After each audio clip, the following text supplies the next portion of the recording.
नमस्कार। आज हम उस टॉपिक में बात करना चाहेंगे जो छत्तीसगढ़ में जो धर्म परिवर्तन के कई से मुद्दे निकल आ रहे हैं, जो हम देखते हैं।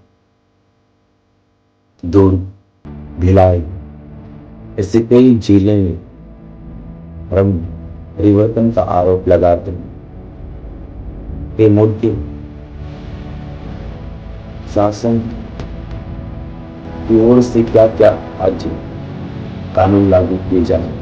स्वतंत्रता विधेयक 2026 छत्तीसगढ़ की सरकार ला रही है। आम भाषा में कह दीजिए धर्मांतरण विरोध जो है धर्मांतरण ना हो सके, इसका जो है रोकने के लिए इसे लाया जा रहा है।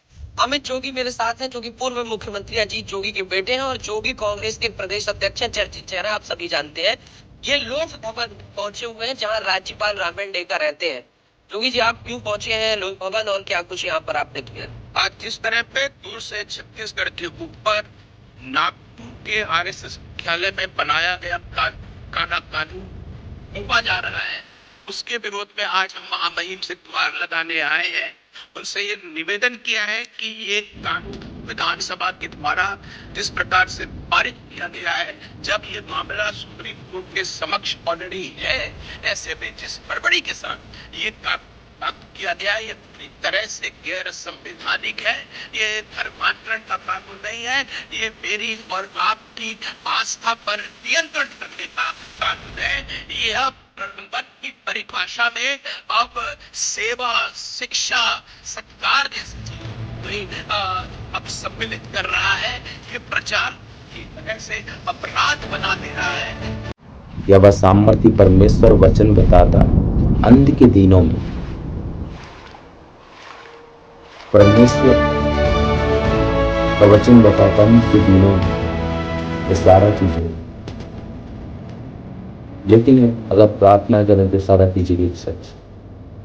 तब तक जब तक रजिस्टर होने के बाद खुदा के वचन में लिखा गुप्त आगमन होने के बाद जब विश्वासी उठा लिए जाएंगे, उसके बाद तुम चाहे जितना भी प्रार्थना करो, उसके बाद परमेश्वर का वचन बताता है, उसके बाद शासन वो खुदा शैतान के हाथ में छोड़ दे। वो जैसा चाहेंगे वैसे करवाएंगे। मसीह लोगों को काट डालो, मार डालो, ऐसे हो।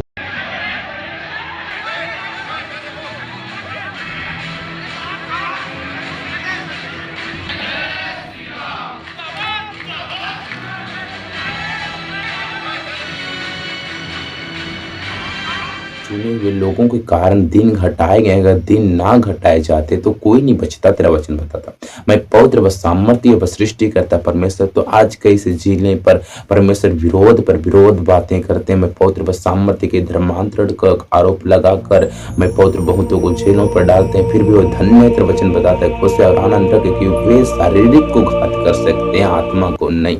आत्मा के किसी को औकात नहीं कि आत्मा को नाश कर सके। आप में आवाजें को सुन रहे होंगे, लेकिन आवाज के शब्दों को आप नहीं देख सकते, इसलिए से कोई नाश नहीं कर सकता। और आत्मा बोलता है, दिखता नहीं। मैं पवित्र व सामर्थ्य महानता यह वह सृष्टि करता परमेश्वर। इसलिए आज वे शारीरिक चीजों को बात करते हैं क्योंकि वे शारीरिक है। मैं पवित्र व सामर्थ्य, जब हम आत्मिक चीजों की बातें करते हैं तो उसे समझ नहीं आता, इसलिए वे लड़ाई करते हैं। मैं पवित्र व सामर्थ्य क्योंकि हम शरीर को देखते हैं, लेकिन हम आत्मिक की ओर से आत्मा को देखते हैं। मैं पवित्र जब शैतान को घुड़कते हैं तो उन्हें कुछ नहीं होता। मैं पवित्र व सामर्थ्य महानता हवा है और सृष्टि करता परमेश्वर, जो पवित्र पराक्रमी का खुदा जिसने आकाश और पृथ्वी को बनाया है, और जो महानता परमेश्वर है वह सृष्टि करता परमेश्वर, महिमा पवित्र पराक्रमी का परमेश्वर, उसका धन्यवाद करता हूँ। जो महानता यहोवा, हम कुछ वचनों को देखेंगे। परमेश्वर उन लोगों को, उन भाइयों के लिए जो विरोध करते हैं, उनके लिए भी परमेश्वर क्या वचन बताता है कि हम उन्हें माफ करें और परमेश्वर उनके लिए प्रार्थना करें। जो सताते हैं उन्हें भी माफ कर और उनको मैं पवित्र उनके लिए प्रार्थना कर, ताकि वे भी सुधर सकें। क्योंकि मैं भी वही पापी मनुष्य, मैं भी वही विरोधी हूँ। और उसने जब मुझको बदल सकता है तो वे कौन है? वो भी तो एक इंसान ही है, चाहे कितने भी पढ़े हैं, चाहे कितने भी समझदार हैं, चाहे कितने भी संपत्ति उनके पास, लेकिन क्या दो ही हाथ है उनके पास? हम हमारे पास भी है, चाहे कोई भी हो, उतना ही अंग है जितना हमारे पास है। मैं पवित्र व सामर्थ्य की उनके पास अद्भुत शक्तियाँ नहीं है कि हमारा कुछ कर सकें। मैं पवित्र व सामर्थ्य वही कर सकते हैं जो नाश और क्या। मैं पवित्र व सामर्थ्य महानता यहोवा, लेकिन उसके बाद जो न्याय होगा इब्रानी उसका 9 उसका 27 में लिखा है, मनुष्य को मरना न्याय होना तय है तो कोई बच नहीं सकता। इसलिए हमें डरने और घबराने की आवश्यकता नहीं। परमेश्वर पर हम भरोसा रखें और किसी मनुष्य पर नहीं, किसी प्रधान पर नहीं, न किसी घोड़े पर नहीं, न धन न संपत्ति पर नहीं, परंतु परमेश्वर के वचनों पर हम विश्वास करें और भरोसा रखें, ताकि खुदा में पवित्र में आगे को बढ़ाए और परमेश्वर में सामर्थ्य हर विरोधियों को हमें माफ करने में पवित्र बस सामर्थ्य महानता यहोवा, ताकि हम उनके लिए प्रार्थना करें। परमेश्वर भी सुनता है। मैं पवित्र व सामर्थ्य महानता यहोवा ताकि बदल सके। मैं पवित्र व सामर्थ्य प्रार्थना करता हूँ खुदा, जितने भी तेरे विरोध करते हैं खुदा, मैं पवित्र व सामर्थ्य उनको तू बदल। एक समय था खुदा मैं भी वही पाप में था, वही चीजों में था, परंतु तूने जब मुझे बदला तो उन्हें भी बदल। मैं पवित्र व सामर्थ्य यहोवा सृष्टि करता परमेश्वर जो महानता यहोवा, जो भी सुनते परमेश्वर उन पर अपना अनुग्रह तू बरसा। मैं पवित्र ताकि परमेश्वर उन्हें बड़ी ब्लेसिंग रहे, उनके जीवन बड़ी आशीष रहे। मैं पवित्र व सामर्थ्य महानता की तेरा वचन एक बातें बताता है पवित्र, उस वचनों को हम देखना चाहेंगे। परमेश्वर तेरा वचन क्या बताता है। मैं पवित्र व सामर्थ्य व सृष्टि करता परमेश्वर मत्ती उसका मैं पवित्र व सामर्थ्य 18 उसका 15 में कहा, अपराधियों के प्रति व्यवहार, यानी जो अपराधी हैं, यानी जो पाप करते हैं, जो अब तक छोड़े नहीं है, पाप करते हैं, एक दूसरे के विरोधी हैं, हमें उनके लिए प्रति व्यवहार क्या करना है। अगर हमारे पास आता, हमारा विरोध करता है, पीठ पीछे वार करता है और हम जान गए कि हमारे विरोध में बातें करता है, तो हम उसके दुश्मन अगर बन जा रहे हैं तो हम उससे 2 गुना दंड हम पाएंगे, क्योंकि हम जानते हैं मैं पवित्र व सामर्थ्य व सृष्टि करता, हमें उसका 2 गुना परिणाम हमें भुगतना पड़ता है, क्योंकि हम जानते हुए अगर उसका बदला लें तो परमेश्वर हमसे पलटा लेता है। मैं पवित्र इसलिए मैं पवित्र व सामर्थ्य व जलाल परमेश्वर का वचन बताता है, बदला तू मत ले, बदला मैं लूंगा। इसलिए हम प्रार्थना करते हैं खुदा उन लोगों को तू बदल और परमेश्वर उनकी जीवन बड़ी बेदारी को तू बहाल कर। आज बहुत सारे मैं पवित्र शासन की ओर से बहुत सारे कानून लागू कर दिए गए हैं, लेकिन अभी तक साइन नहीं हुआ है। मैं पवित्र जिस दिन साइन मार दिया जाएगा, मैं पवित्र कोई मुख्यमंत्री जब साइन मार देता है तो अधिकार मिल जाता है। मैं पवित्र बस सामर्थ्य महानता यहोवा, जब अधिकार मिल जाता है तो वे जो चाहेंगे पब्लिक को कर सकते हैं, लेकिन पब्लिक एक जनता मैं पवित्र बस सामर्थ्य एकता अगर हो जाए तो मैं पवित्र एक पब्लिक के द्वारा चुने जाते हैं पवित्र एक अधिकारी, तो परमेश्वर बस सामर्थ्य उनके लाभ के लिए अगर ना चलाए जाए तो मैं पवित्र शासन का क्या मतलब। मैं पवित्र बस सामर्थ्य दुनिया आज से नहीं परंतु बस सामर्थ्य 2000 साल से उल्टा चल रहा है। उल्टा कहने का मतलब क्या, मैं पवित्र बस सामर्थ्य व सत्य को हमेशा छिपाने की कोशिश और झूठ को हमेशा फैलाने की कोशिश।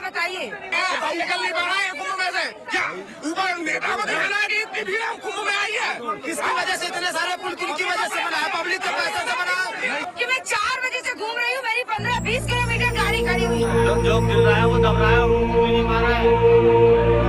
स्टैम्पीड में दर्जनों लोग मारे गए, लेकिन गोदी मीडिया ने इस खबर को गायब कर दिया अपने न्यूज चैनलों से, और जिन न्यूज चैनल्स ने इस खबर को दिखाने की कोशिश करी उन्हें देखो किस तरीके से ट्रीट किया गया।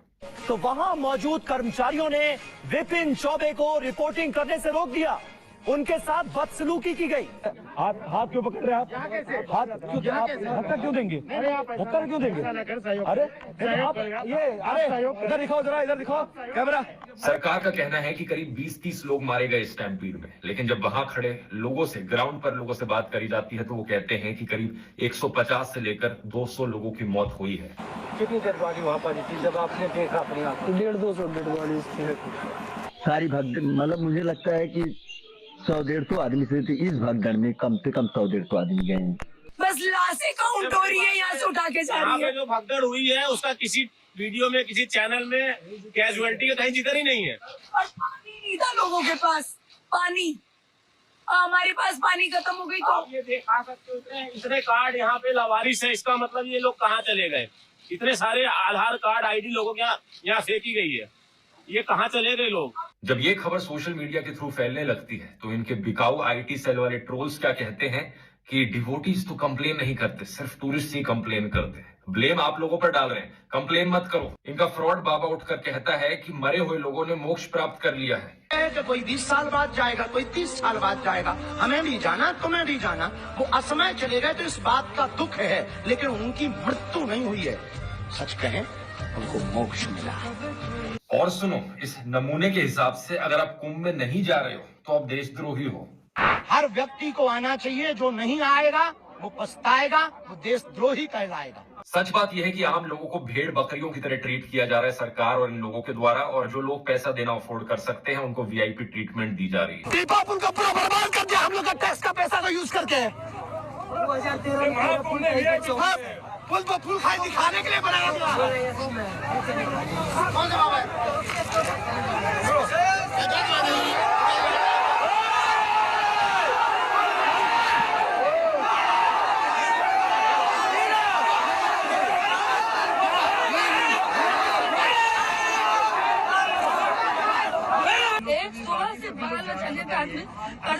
ऐसे भी लोग जा रहे हैं, उधर भी लोग भी जा रहे हैं, लेकिन रिक्वेस्ट कर रहे हैं। ऐसा नहीं होता, बोल देना चाहिए। वीआईपी लोग आएगा, आम पब्लिक लोग दर्शन नहीं कर पाएगा तो लोग नहीं आएगा। इतना थक के क्यों आएगा? बहुत कुछ छुपाया जा रहा है जनता को। पवित्र सामर्थ्य इस परमेश्वर का वचन हमें एक चीजें को दिखता है। मैं पवित्र सामर्थ्य हम चीजों को देखते हैं कि जब यीशु मसीह में पवित्र सामर्थ्य एक निर्दोष व्यक्ति को दोषी ठहराया गया कि जनता चिल्ला रहा है इसने पाप किया, इसने बहुत सारे से सूली पर चढ़ा, उसे सूली पर चढ़ा। मैं पवित्र सामर्थ्य उसने क्या अपराध किया था कि उसे सूली पर चढ़ाया गया?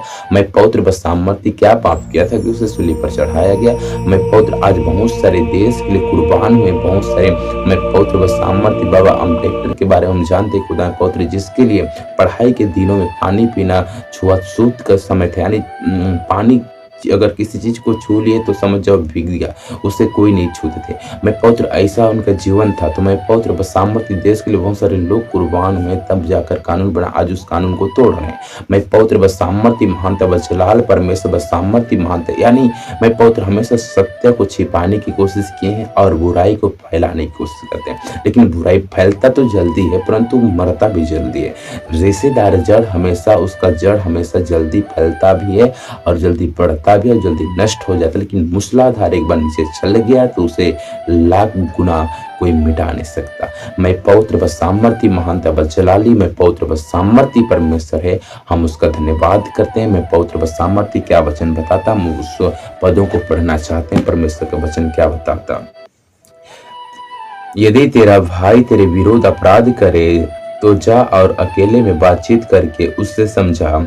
यदि वह तेरी सुने तो तूने अपने भाई को पा लिया, यदि वह ना सुने तो एक या दो जन को अपने साथ ले जा कि हर एक बात 2 या 3 गवाहों के मुंह से निश्चित किए जाए। यदि वह उनकी भी ना माने तो कलीसिया से कह दे, परंतु यदि वह कलीसिया की भी ना माने तो तू उसे अन्य जाति और मसूल लेने वाले जैसे जान, यानी अन्य जाति और मसूल लेने वाले। ओके, आपको परमेश्वर आशीष दे, इसे विराम देना चाहता हूँ। आमीन।